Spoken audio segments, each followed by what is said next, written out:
오늘은 이 시편 23편 5절 말씀을 중심으로 내 잔이 넘치나이다입니다. 우리는 이스라엘 사람들이 목장을 할 때 한 곳에서만 아니라 이리저리 이동하는 것을 염두에 두고 그 현실 속에서 이 말씀을 보아야 할 것입니다. 추운 겨울이 지나고 들에 풀이 자라게 되면 목자들은 양들을 본부 목양장에서 여름 방목장이 있는 높은 고원지대로 이끌어 간다고 하는 것입니다. 산지로 이동하는 양들은 그곳에서 선한 목자와의 친밀한 교제를 나누고 그만의 보살핌을 받으면서 한여름을 지나가게 됩니다. 선한 목자는 양들을 안전하게 할 뿐만 아니라 원수들, 야생동물들의 공격을 피해서 풍성한 꼴로 상을 차려주신다고 하는 것입니다. 이런 목자의 정성 어린 돌봄 속에서 양들은 내 잔이 넘치나이다 고백하고 있는 것입니다. 주께서 내 원수의 목전에서 내게 상을 차려주시고 목자들이 양을 풀들이 새롭게 자라난 높은 고원지대로 인도해 갑니다. 목자의 인도에 따라 사망의 음침한 골짜기를 걸어 올라가면서 양들은 목자를 온전히 의지하게 됩니다. 골짜기에서 샘물을 마시고 기운을 얻고 신선한 풀을 뜯으면서 올라갑니다. 이 높은 고원지대의 목양지를 스페인어로는 메사라고 부르고 영어로는 테이블, 상, 식탁 또는 고원에 해당하는 말로 사용하고 있습니다. 여기 다윗이 상을 차려주시고 말한 것은 실제로 그 높은 고원지대에 있는 풀밭을 가리켜 이야기하는 것입니다. 높은 고원지대에 가면 거기에서는 넓게 펼쳐진 초원이 있습니다. 여름 목양장인 것입니다. 한여름을 거기서 나게 됩니다. 이 메사, 여름 초원장, 먼 곳에 떨어져 있고 또 그곳에 도달하기 위해서는 쉽지 아니한 여정을 거쳐가야 합니다. 그러나 활동적인 목자는 미리 시간과 수고를 들여서 자기 양떼를 데리고 갈 그곳을 준비하는 것입니다. 목자는 양들이 도착하기 직전에 양들의 앞에 베풀 그 상을 준비하기 위해서 한두 차례 미리 답사를 간다고 합니다. 여기 그들은 가서 그냥 갔다 오는 게 아니라 세 가지 중요한 준비를 합니다. 첫째로는 목자는 양들을 위해서 그곳에 독초가 없는지 보고 독초를 뽑아내는 것입니다. 목자는 독초들이 돋아나 있는지 살펴보고 철저히 뽑습니다. 그리스도의 삶에 있어서 분명히 유사점이 있습니다. 양들, 특히 어린 양들처럼 우리는 어쩐지 주변에 나타나는 것이 무엇인지 알지 못하고 호기심을 가지고 다 먹어보고 다 해보고 하려고 하는 그런 경향이 있다고 하는 것입니다. 그렇게 해서 어떤 것은 치명적으로 생명의 위협을 가져다 주는데도 불구하고 해보려고 한다는 것입니다. 왜냐하면 뭔지 잘 모르기 때문에 그렇습니다. 요즘 마약하는 사람들이 많이 있는데 어떤 마약은 한 번에 치명적이어서 중독에서 벗어나지 못하는 그런 일들도 있습니다. 그뿐 아니라 우리를 유혹하는 일들이 많이 있습니다.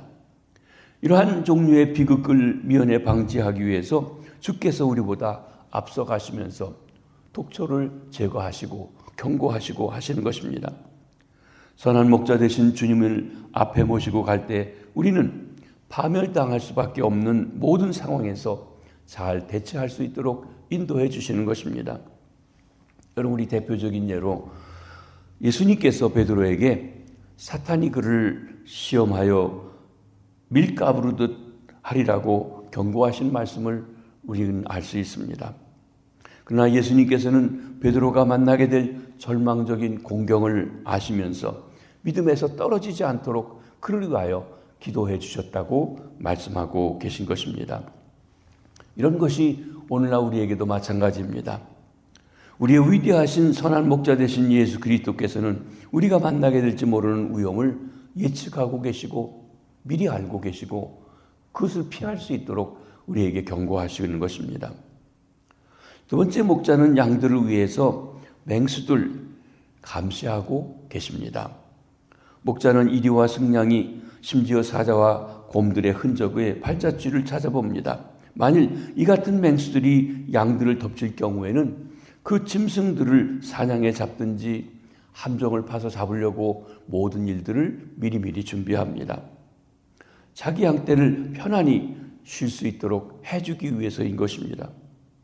이 교활한 약탈자들은 자주 바위 가장자리에 올라앉아서 양들의 거동을 살피다가 어느 한순간 기회를 포착하게 되면 일시간에 갑자기 들이닥치게 됩니다. 그때 양들이 우왕좌왕 다 도망치게 되고, 그리고 뒤떨어지는 양이 있으면 바로 그 뒤떨어진 외로운 양이 공격을 받아 먹이가 되게 되어지는 것입니다. 오직 자기 양떼를 돌보는 목자의 빈틈없는 경계만이 양들이 공격의 대상이 되지 못하도록 그렇게 처치할 수가 있습니다. 우리는 항상 공격받는 위험한 처지에 놓여져 있습니다. 성경에서 마귀가 믿는 사람들을 집어삼키려고 어떻게 한다고 그랬습니까? 마치 우는 사자가 먹을 것을 찾으러 다니는 것과 같이 그렇게 계속 어르렁거리고 있다고 했습니다. 우리 그리스도인들은 원수 마귀의 습격을 받을 때 두려움에 사로잡혀서 속수무책으로 당할 수밖에 없는 것입니다. 그러나 선한 목자 되신 예수 그리스도께서는 그러한 재난을 미연에 방지하고자 하시는 것입니다. 그러기에 언제나 선한 목자 되신 그리스도에게로 조금씩 더 가까이 나아가야 합니다. 성령님과 더 동행하고 날마다 살아가야 합니다. 우리가 부른 찬송처럼 우리가 험한 길을 가고 힘든 일이 있어도 늘 성령님과 동행하면, 주님과 동행하면, 목자와 함께하면 이길 수 있고 승리할 수 있고 평강을 누리고 내 잔이 넘치나이다 고백할 수 있는 것입니다. 주님과 가까이 하기 위해서 우리는 매일 하나님의 말씀을 읽고 묵상하는 일이 필요합니다. 주님과 더불어 깊은 교제를 나누는 기도의 시간을 우리가 정하여 해야 합니다. 성령께서 우리에게 역사하실 때 순종하며 따라가는 일이 필요하다고 하는 것입니다. 세 번째, 목자가 미리 가서 준비하는 것은 양을 위해 물 웅덩이와 샘과 물 마시는 곳을 깨끗하게 치운다는 것입니다.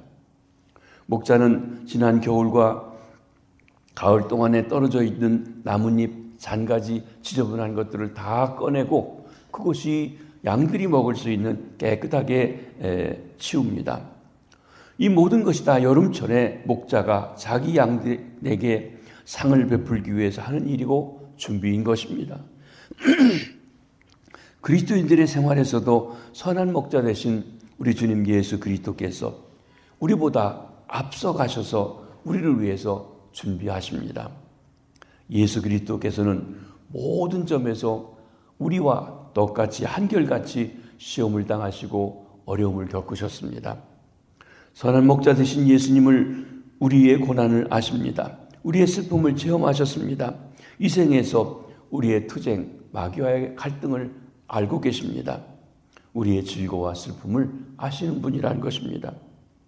선한 목자 되신 우리 주님은 기회만 있으면 우리를 타락시키고 파멸에 빠지게 할 원수의 목전에서 우리에게 상을 베풀어 주시기 위해서 우리보다 앞서가시며 이 모든 지역을 답사하시고 준비해 주신 것입니다. 그리고 늘 무엇보다도 우리를 지켜보고 계십니다. 이렇게 목자들의 정성 어린 준비와 희생적인 헌신을 통하여서 마련된 상, 이 고원의 초장에서 양들은 목자를 따라 올라와서 뒹굴고 놀면서 축제를 시작하게 됩니다. 저 아래서부터 이 양떼를 줄기차게 따라오고 공격해온 짐승들의 추격이 거기까지도 계속 되어질 수 있습니다. 목자는 양떼를 공격해온 원수들을 지켜보는 가운데서 양들을 위해서 푸른 초장, 상, 그 맷살을 준비하고 축제를 시작하게 됩니다. 풍성한 식탁이 마련된 것입니다. 그리고 목자들은 양을 한 마리 한 마리 자기 품에 품고 그 머리에 기름을 발라주는 것입니다. 기름을 내 머리에 부으셨으니 목자는 양의 머리에 감람류와 유향과 타르를 섞어 만든 기름을 발라주는 것입니다. 목자가 양의 머리에 기름을 발라주는 데는 3가지 이유가 있다고 하는 것입니다. 첫째로는 양을 해치는 해충, 특별히 코파리 떼가 붙어서 괴롭히는 것을 막으려고 하는 것입니다. 목자가 양을 위해서 준비한 고온의 초장, 메사, 상이라고 한 이 초장에 다 좋은데 한 가지 흠이 있습니다. 그것은 여름 파리철이기 때문에 그 파리떼들이 그들에게 몰려든다고 하는 것입니다. 이 곤충, 아주 심각한 문제로 양을 치는 데 있어서 골칫거리입니다. 이러한 해충의 공격은 여름철의 고원, 초원지대의 황금기를 쉽게 고난의 한철로 바꾸어 놓고 양들을 거의 미치게 만드는 그런 어려운 존재이기도 합니다. 양들은 특히 코파리에게 심한 고통을 받는다고 합니다. 이 작은 파리는 양의 코에 덮여져 있는 촉촉하고 끈끈한 점막에 알을 낳으려고 기회를 노리면서 양의 얼굴 주위를 계속 맴돌고 입니다. 윙윙거립니다. 귀찮게 굽니다. 만일 이 양이 코에 들어가서 코에다가 알을 낳게 되면 2, 3일이면 알이 부화되어서 유충이 양의 콧구멍을 통해서 머리로 올라가 뇌 속에 들어가게 된답니다. 또 살 속에 들어간 유충은 악한 염증을 일으키기도 합니다. 이때 양은 너무 괴로워서 나무나 바위에 머리를 부딪힙니다. 땅에 머리를 문지르고 흔들고 고통스러워 한다는 것입니다. 해충의 침입으로 고통이 정말 심하게 되면 의식을 잃어버리고 허둥대다가 죽는 경우들도 있습니다. 세 번째로 양을 잘 보살피는 목자는 파리떼에게 양들을 보호하기 위해서 감람류와 유향과 타루를 섞어 만든 기름을 양의 머리와 코에다가 발라줍니다. 그렇게 되면 양에게는 놀라운 변화를 가져오게 됩니다. 불안도 두려움도 없이 조용하게 불을 뜯게 됩니다. 자리에 누워서 만족하게 됩니다. 방충용 기름을 양의 코와 머리에 발라주면 코파리들의 접근을 하지 못하도록 막아준다는 것입니다. 마찬가지로 하나님의 약물인 우리 성도들에게도 코파리 떼가 계속 우리를 넘어뜨리려고 윙윙거리고 달려듭니다. 우리 영혼이 안식하지 못하게 괴롭히는 파리떼들이 있습니다. 때로는 우리의 심령에 불안을 주고 미칠 정도로 고통스럽게 하는 그런 파리들이 있다는 것입니다. 사소한 일 때문에 고통과 노여움을 이기지 못해서 이리 뛰고 저리 뛸 때에도 있습니다. 정말 우리는 우리의 행동을 옆에서 보기에도 처량하고 하나님의 자녀로서 우리 행동이 수치스러울 정도로 좌절의 수면에 빠져들어갈 수 있는 그런 일들이 있을 수 있다는 것입니다. 목자가 파리의 접근을 막기 위해 양들에게 계속 새로운 기름을 그 머리에 발라주어야 하는 것과 마찬가지로 우리 심령에도 선한 목자 되신 주님께서 계속 성령의 기름을 발라주셔야 합니다. 양의 머리에 한 번만 기름을 발라주면 한여름을 다 나는가? 그렇지 않습니다. 날마다 그들에게 이 기름을 발라주어야 순간순간 다가오는 파리떼들을 이기고 여름을 잘 날 수가 있는 것입니다. 신선한 기름을 계속 발라주는 것이 가장 효과적인 방법이라는 것입니다. 우리 그리스도인들도 성령의 역사하심을 날마다 순간마다 맛보며 살아가야 합니다. 우리 그리스도인 가운데 어떤 이들은 성령의 기름 부음은 한 번이면 충분하다고 이야기합니다. 그런데 잘못된 것입니다. 우리가 그리스도인의 생활, 하나님의 자녀로서의 생활을 바로 하려고 하면 날마다 계속적으로 성령님과 함께 교제하며 성령님의 역사 속에 살아가야지만 이런 마귀 역사들을 이길 수 있습니다. 우리가 한번 큰 은혜 받았다고 다 되는 거 아닙니다. 넘어질 수 있습니다. 유혹받습니다. 그러기에 순간순간 말씀으로 역사하시는 성령님, 우리를 보호하시는 성령님과 교제하며 그 기름을 부음받는 것이 필요한 것입니다. 우리 생활 가운데 사랑과 화평과 기쁨, 인내와 온유와 같은 성령의 열매, 우리 인격의 변화를 가져오려고 할 때 한 번 성령이 임하시면 다 되는 것이 아닙니다. 날마다 성령님과 함께 살아갈 때 조금씩 무르익어 우리가 주님을 닮은 성품으로 나아가 또 창성한 분량에 이르러 힘있게 마귀와 싸울 수가 있게 되는 것입니다. 그렇지 못할 때 우리가 하나님의 자녀라고 하면서도 때로는 성내고 미워하고 낙심하고 좌절하게 됩니다. 가만히 보면 우리는 아무것도 아닌데 신경질이 나기도 하고, 그래서 다른 사람들의 마음을 섭섭하게 하는 일들도 우리 성도들 중에 일어납니다. 조그만 일 때문에 걱정되고 근심되고 낙심되는 경우들도 있습니다. 이럴 때 우리는 우리 주님께 기도해야 합니다. 주님, 저는 왜 이렇게 조그만 일, 사소한 문제 때문에 짜증이 나고 마음이 편안하지 못해서 나를 괴롭고 나도 괴롭고 다른 사람도 섭섭하게 하는지요. 주님, 제 마음속에 성령의 기름을 부어주시사 은혜를 내려주시사 흠뻑 발라주시옵소서. 그래서 마귀의 파리가 날라붙지 못하도록 해주시옵소서. 우리가 주님 앞에 실제의 모습을 그대로 적나라하게 기도하고 나아갈 때 놀라우게 주께서 평강을 주시고 함께해 주시고 은혜 베풀어 주시는 것입니다. 목자가 양의 머리에 기름을 발라주는 것은 두 번째로는 피부병인 이 옴의 전염을 막으려고 한다는 것입니다. 여름철에 양들에게 파리 때문에 고생이 될 뿐만 아니라 옴 때문에 고생합니다. 피부병이죠. 옴은 양들에게 감염률이 높은 전염병입니다. 양들은 애정과 사랑의 표시로 서로 머리를 비비는 일을 합니다.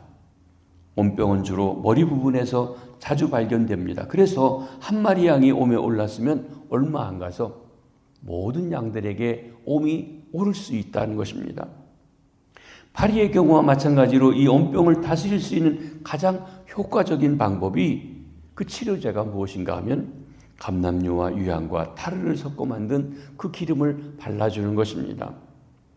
양을 기르는 많은 지역에는 양들이 지나가면서 몸을 담글 수 있는 기름통을 만들어 놓는다고 합니다. 약물통을 만들어 놓는다고 합니다.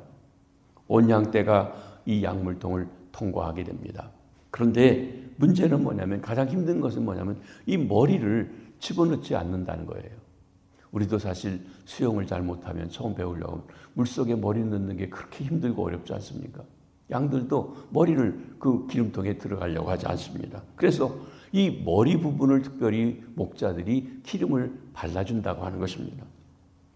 다윗이 주께서 기름을 내 머리에 부으셨으니 노래할 때 그가 의미하는 것이 바로 이러한 것입니다.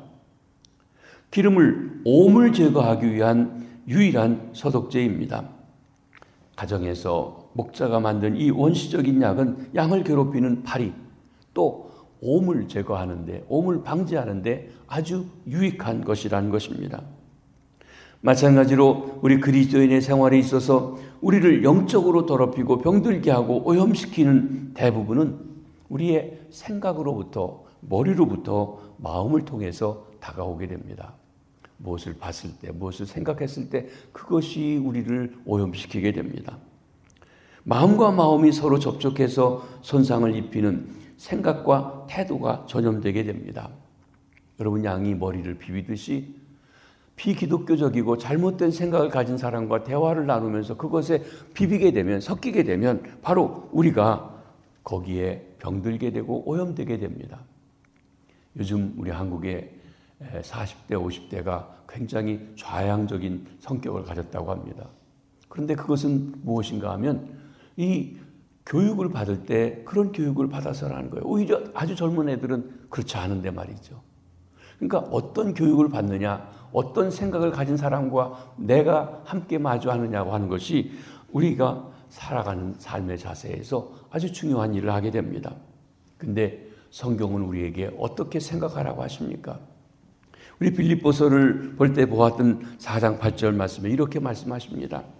끝으로 형제들아, 무엇에든지 참되며 무엇에든지 경건하며 무엇에든지 오르며 무엇에든지 정결하며 무엇에든지 사랑받을 만하며 무엇에든지 칭찬을 받을 만하며 무슨 덕이 있든지 무슨 기림이 있든지 이것들을 생각하라. 그런데 세상은 그 반대입니다.